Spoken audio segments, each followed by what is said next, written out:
अब तक दुनिया की खुफिया जंग में हिटलिस्ट का मतलब सिर्फ एक नाम था, इजराइल की खुफिया एजेंसी।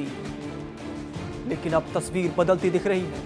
सवाल उठता है, क्या पहली बार ईरान ने उसी भाषा में जवाब देना शुरू कर दिया है जिस भाषा में अब तक उसे डराया जाता रहा?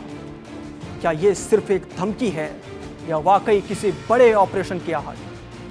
क्या पश्चिम एशिया एक नई जंग की दहलीज पर खड़ा है?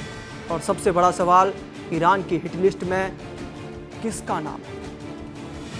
अमेरिका और इजराइल से बढ़ते तनाव के बीच ईरान ने पहली बार वो कदम उठाया है जो अब तक सिर्फ इजराइल की पहचान माना जाता था, हिट लिस्ट जारी करना।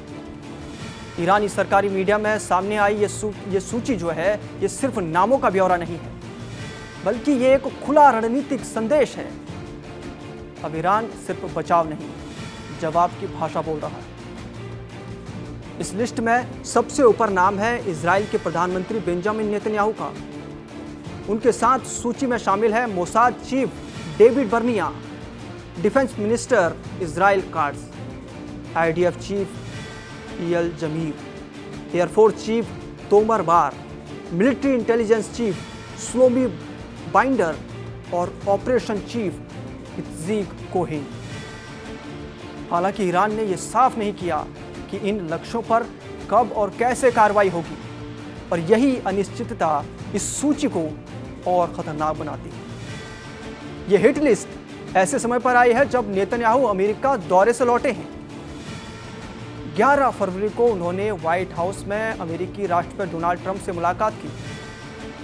ट्रंप ने बातचीत को पॉजिटिव बताया और कहा कि अमेरिका ईरान से समझौते पर बातचीत करेगा। लेकिन सवाल यही है, अगर बातचीत का रास्ता खुला है तो ईरान ने हिट लिस्ट क्यों दिखाई? इसका जवाब जून 2025 में छिपा है। उसी महीने इजराइल ने राइजिंग लायन नाम से एक बड़ा ऑपरेशन चलाया था, जिसका मकसद ईरान के परमाणु ढांचे को तबाह करना था।